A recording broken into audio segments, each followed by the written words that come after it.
Hi, everybody. This is Martha Creek. I'm delighted to be with you today. You can contact me at marthacreek.com. That has my email, my phone number, and everything there. And I'm delighted to have these moments. I call this little series Mentoring Moments with Martha.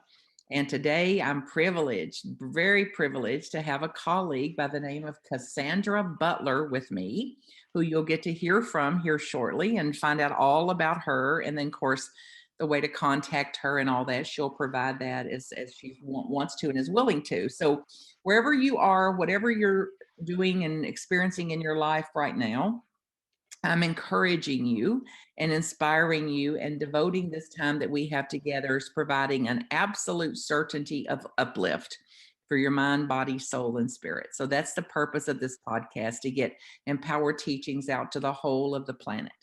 So thank you, Cassandra, for being with me today, for coming in here. Thank you for the invite. And as we start, those of you that are listening, you won't maybe be able to see what I'm talking about here. But if you're watching it on the video, this Cassandra is sitting in front of a million books, book after book Yeah. after book after book, this bookshelf. And this speaks, I think, to spiritual seekers, Cassandra, people that have devoted even decades of our lives to being informed, to gaining knowledge, to acquiring knowledge, but something way beyond that, a mystic's view of the world. And where science and spirituality come together and all that. So I know that you have studied several masters. You've got degrees in various philosophies and religious and theological studies and the other societies, and you're a named devotee of Sai Baba for several years, it sounds like, Yes. and have been Yes. inspired by the work you did there, as well as the science of mind Yes. and spiritual mind treatments and things. So there's so much we could talk about today. So let's jump off here with what you said to me before the interview started was some calling that you have and some preparation that you believe you've had over the course of your study relative to healing the misuse of power. Is that what you said? Is that the Yes. How to heal misuse of power. Yes. so tell me about that then. What do you think, how do you find that relevant, and particularly in this time? Well, I think we've been given a great opportunity. So, if that's the way you can look at it, the perspective of looking at the COVID, this pause, so who else other than the divine can cause it across the whole planet? So, opportunity to just step back and look at and do a self inquiry of our life and what's going on around us, because we're so busy with the day to day mundane activities that we kind of not paying attention anymore. So this is a wake up call and a way to pay attention. So that title, we have chapters on misuse of power, whether it's in the justice system or the oil and banking, and believe it or not, even the sex trade or um, homelessness. I mean, every institution and part of our society, there's a little bit of, let's say, I'll call it naughtiness going on, and it can be so much better, especially if you think you want to be an advocate in a specific area. Yeah. So what do you think it means then? So, if we look at this, like this has been going on, what you're describing, the ways of the human, the ways of the human being. So what's going on today has been going on since recorded history, since the creation of time. So where's the hope in it? And where is it? Are we progressing? And what's our proof of progressing? And do you believe that there's something that could accelerate this? That there is a way to accelerate, celebrate too, but to accelerate our progress here. So that maybe that we don't have to take 2,000 years to awaken or 2,000 years to get conscious about this, and to start to make different decisions based on what's good for the whole, not what's good for me. Right. So, if we look at what's going on in our life, maybe there's some accident or incident that happens to you. Again, just look at it as an opportunity. You notice that when people, either autistic children or maybe some incident has happened with some family member, maybe they get Alzheimer's, or maybe there's an injustice done with some family relative, it kind of brings that to the forefront for you to look at. And if you're really that passionate about it, you'll find a way to get involved with it in order to change it.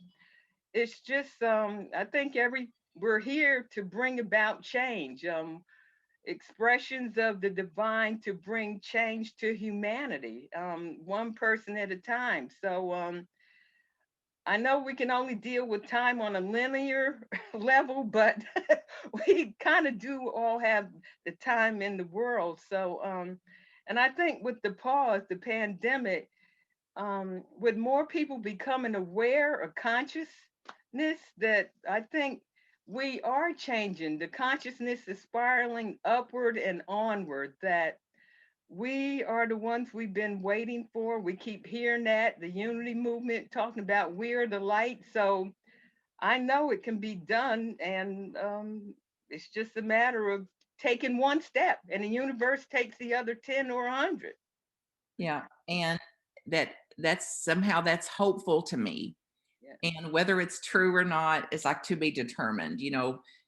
If we have an effect here, if our prayers matter, our treatments matter, our actions matter, our thoughts matter, our responses and reactivity matters, that we're either causing and creating in the world more of what we don't want to be in the world, or we're causing and creating in the world that which we want to see and be more about in the world. So, regardless of what you believe, listener, the encouragement today is to use this as a chance to pause, to reassess what we're doing, what we're thinking and believing, what you're thinking and believing, and seeing what effect does it have on me, and what's another effect that would be possible if I simply chose the way I'm seeing this, if I chose a different way to be with it, a different way to relate to this. So, in that field, there is infinite potential, and we're not so then bound up in all these patterned ways that we've been experiencing for all these years. What would you say, Cassandra, is like your top three ways? Like, here's how we can heal some misuse of power if we stop doing these three things. What would that be, for example? Um, well, kind of step back and not react.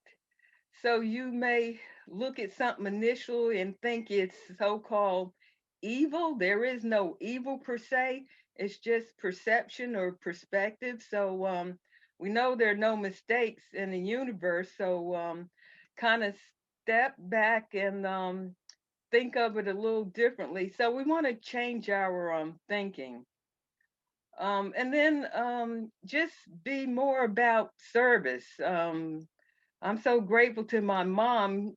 She's the one that got me into service. She was a Eastern Star, and so from that, and then she was a den mother with Cub Scouts and all those kinds of things. So that's where I got being of service, and because we went to the hospital a lot to visit the elderly, that's why I got my master's in gerontology. I thought that was it for me. And I felt more comfortable around older people than people my age, surprisingly.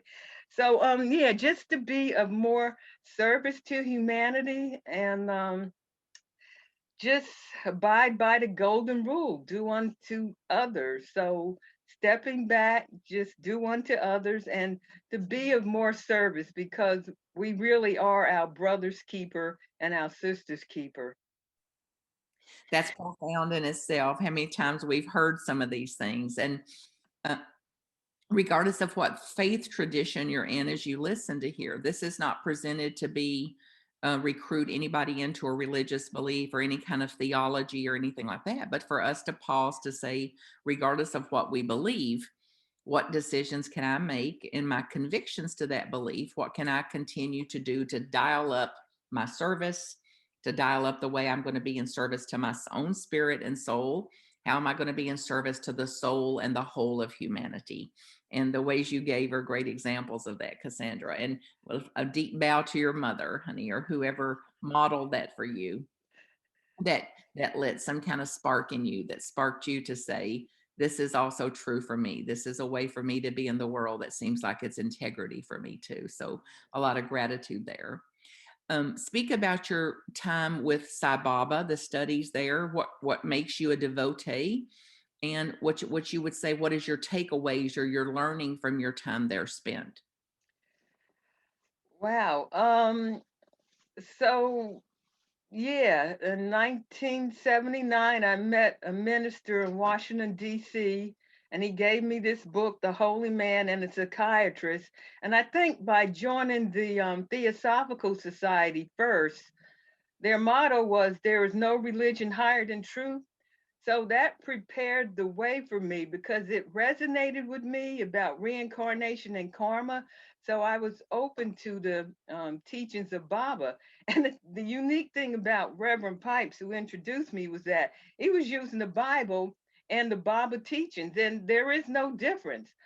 It's all semantics. It really and truly is. And so I went to India, and now being a devotee, like I said, the teachings did not conflict with anything I grew up with as a Presbyterian, anything that my mother taught me about service, because that's what it was about: service, love all and serve all. And all these mottos, the ARE, Theosophical Society, New Thought. Wow, New Thought just brought it home with the Fillmores and Ernest Holmes, converging or merging all of those east with west. So how sweet is that? How wonderful is that? So yeah, being a devotee, the only thing you have to kind of get used to is sitting on the floor and learning all these wonderful Sanskrit words. Yeah, but the teachers are the same. That's important, I think, for people that their mind may not be as open to even exploring something. And there's usually a presentation of how different it is, the stark differences we have, instead of what are the commonalities Yeah. and what do we have in common. And whether it's a Sai Baba devotee or transcendental meditation or Vipassana or other forms of meditation, there's going to be some time on a cushion or a pillow somewhere with our eyes closed and some encouragement for us to watch and observe and to retrain the brain to be less reactive and more equanimous than what we are when our eyes are typically open and we're running around the world thinking we're going to get it our way. Now, of those books that are back there behind you, for those of you who can't see, it's a large bookshelf just filled with books. So, what's been some of the books that most affected you in your training? The books that you would consider go to? They hit me straight in the. They just came at me straight on, like that. A favorite book or two. Well, wow. That's a kind of tough question.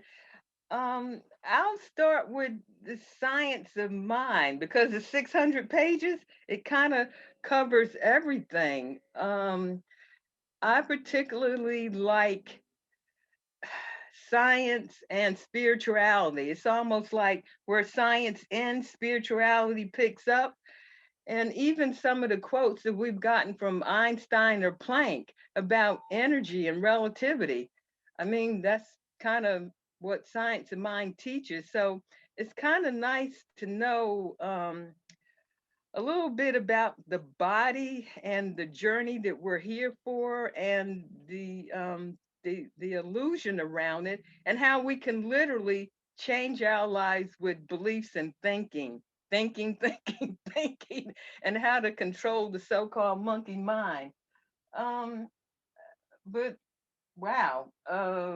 As you're considering that, then let's think about then the Science of Mind is a book for those of you new to it. Dr. Ernest Holmes, early in this century, so 100 years ago nearly, that introduced something, a new idea that wasn't new at all. If you look at the lineage of that, and even Plato, Socrates, and other folks, and down through the ages and the sages that go before us, there's similarities in that. And this is what brought it into the limelight. And then a movement started to follow Mhm. from this called the New Thought movement.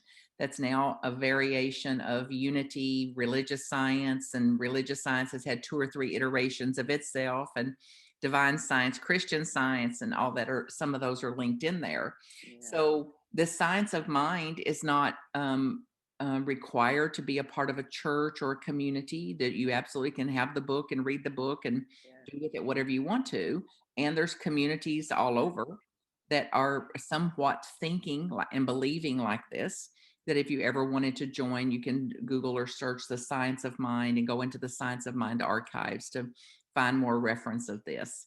And there's ways to discover what Cassandra may have introduced you to here today, even though she's been at it for several decades, to study and interpret this. And more than studying and interpreting is to live it out, how to apply this to our life, which some people, I found in my own life, it was a lot easier to espouse this and to throw out platitudes and quotes from the writers and authors than it was to actually apply it and to live it out in my life. So that's the next journey for me, is not just to acquire knowledge, but to embody the knowledge, to become the knowledge that I've acquired. So maybe that's what's next for this retirement age of ours, Cassandra, do you think? Yeah, it doesn't matter how many books that you read and all this knowledge you acquire. So if you don't practice it, it's kind of foolish. That's what it boils down to. I often in these interviews, if somebody's listening to this chat 2,000 times or 2,000 years from now, even, and they could only get one message from the whole time that we have together, these few minutes that we have, what message would you want them to take away from this listening? I'd like to cite my favorite quote. There is only one religion, the religion of love. There is only one language, the language of the heart. There is only one race, the race of humanity. There is only one God, and he is omnipotent. So that's my favorite Sai Baba quote. Hmm. Thank you for that. Thank you. Yeah, yeah, it's powerful to hear. And again, listeners, if that you don't use the word God, you can use life, universe, whatever. That you're encouraged to find a way to think about this and to apply this, regardless of if it suits your terminology or not. That there's something here for you, and you're welcome. As Cassandra said earlier, it's all boils down to semantics sometimes. So don't let the semantics stand in the way of us receiving a message today or receiving a blessing from the message today. Now, regarding where we're going as we think about the time that we're in and what is our responsibility as individuals here on the earth, and accepting that some of us take responsibility and some of us don't. Some take various levels of responsibility.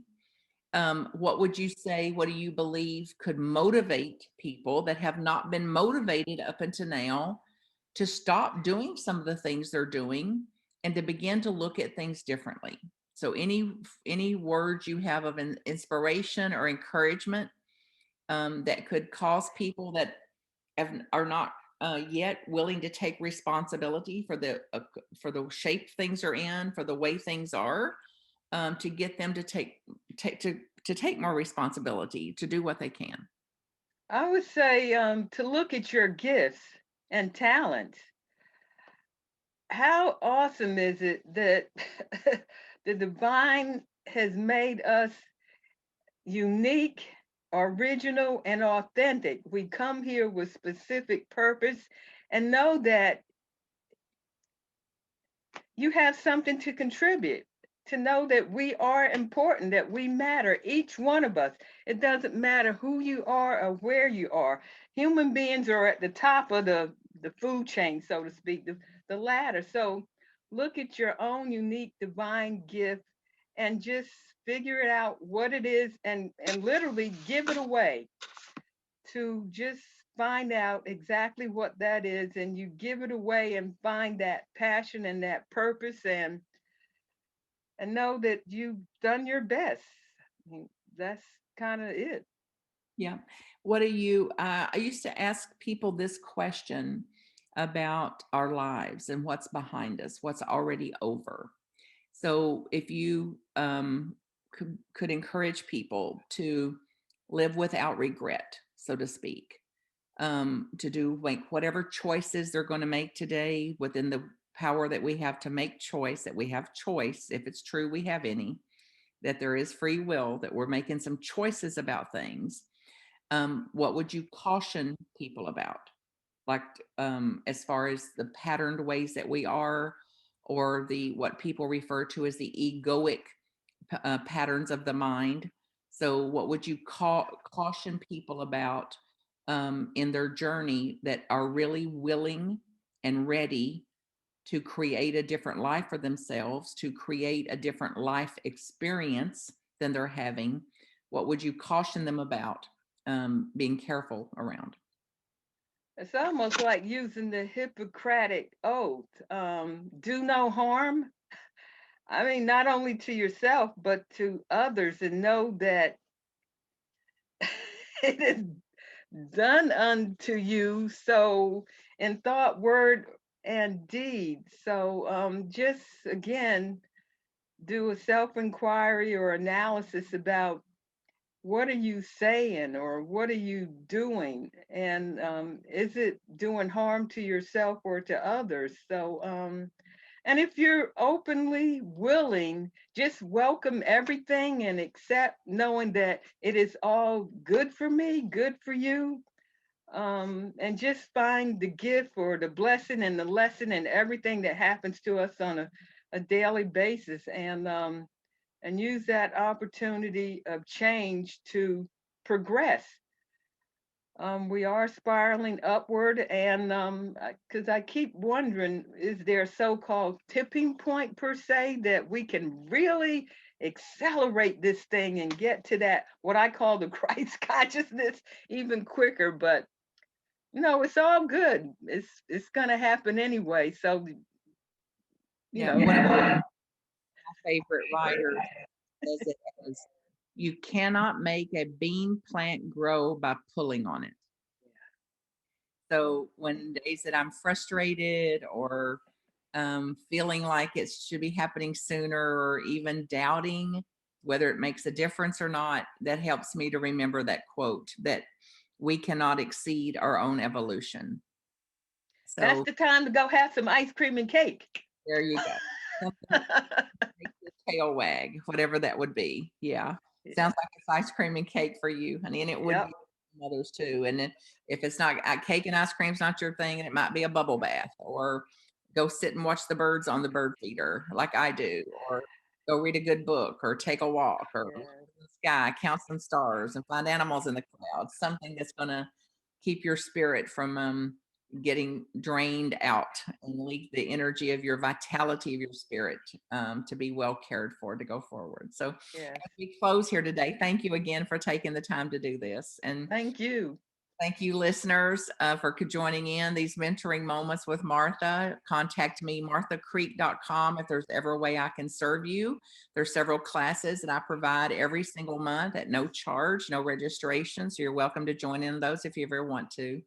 And Cassandra, if you want people to contact you, or to have questions about what you're into, your coaching and the ways you coach for health, mind, body, and spirit health, do you want to put that forward here, your email or a phone number, anything if they want to contact? Yes, either by email, Cassandra Butler 152 at gmail.com.